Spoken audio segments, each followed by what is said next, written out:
how to tackle DILR, step-by-step approach to solve.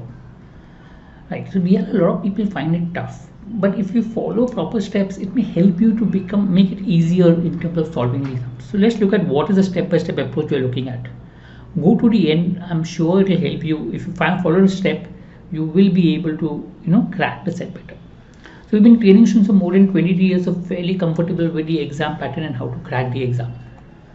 Now, why DILR feels tough? One is unpredictable questions. Patterns sometimes are not predictable. It comes from some different places, and because it's not familiar, you find it tough.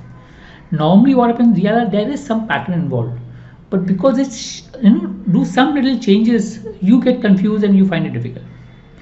Okay, it is time consuming. If you don't approach smartly, it is time consuming. So because you end up wasting time maybe in reading, maybe in putting the data. So know it properly, know where you waste time and try to work on that. So look at a step-by-step process and see which point you waste time. Also, when you have a pressure in the exam, it leads to panic, and DILR specifically, panic is very common because once you have wasted a lot of time on a set, panic can easily set in. So what are the steps? So first is try to relax. So what happens is we are normally stressed in the exam. So verbal section is over, we come to DILR, or before next DILR, we have already solved previous DILR, we are already stressed. So when you're reading a DILR set, when you're agitated, automatically panic sets in and you will not be able to comprehend the set properly because you're already into a different frame of mind. So the first step before you actually start solving is just try to relax your mind. Okay.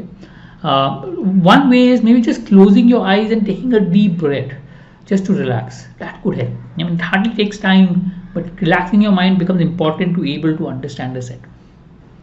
Next, read. Reading properly is important because if you're not able to comprehend, you will not be able to solve. Okay, so having a proper reading strategy. What would be a strategy? Would you have a 1 reading strategy, 2 round reading strategy? Over a period of time, try to solve the set within 1 or 2 reading, max 3. Because the moment you read more number of times, you tend to waste, and that is not good. So with 1, maybe 2 is optimum. You can read and then you can solve. You don't have to come back to a set and read because searching for data in the whole set is sometimes time consuming. So one strategy you can use is quickly read the entire set just to understand how the set is. Is it easy, medium, what type of set, etc. And the second reading, then put the data down on paper. As in when you read, look at what is there and try to put the data down on paper. Second strategy is in the first reading itself, try to put the data down on paper. This is what normally you do when you're sure that you're going to solve the set or there is not too much of data. So you can put the data down on the set and then try to go through it.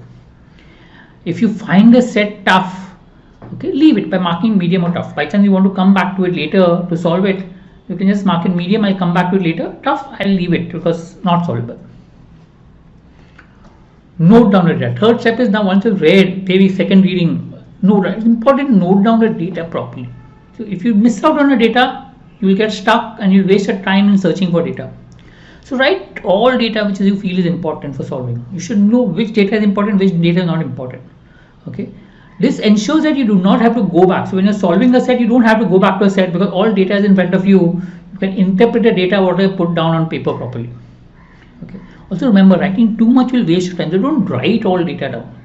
Okay, because it will waste a lot of your time. You need a proper symbols that can represent different data. Okay, that you can represent properly as short as possible. It helps.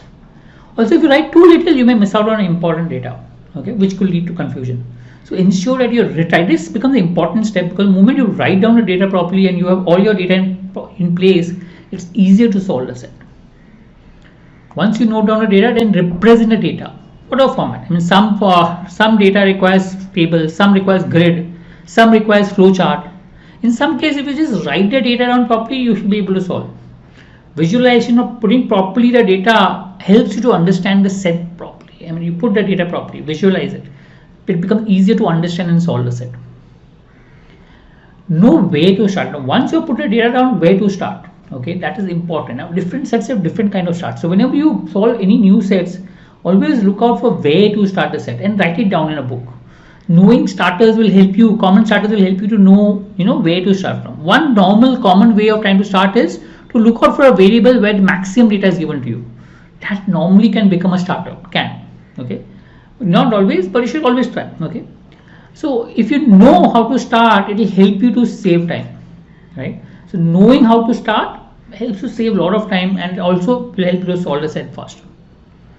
If by chance while solving, if you're stuck, I mean, you start solving, you go to your data, try to put you're stuck, then 3 steps you can do. 1, go to the set again once, like a reading again once, to see if you missed something. Normally you're stuck because you missed the data, and therefore you. Second is go to the questions. 2 things. Questions may either give you a hint of how to solve.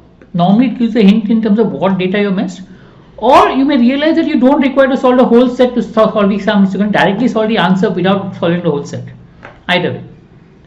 And if you're still not able to get the answer after these 2, right, then leave a set, because maybe your mind is blocked and you cannot think at that point of time. Go to a next set, maybe you can come back to it later, right? Because at that point of time, because the mind is blocked, you're not able to see what you're missing.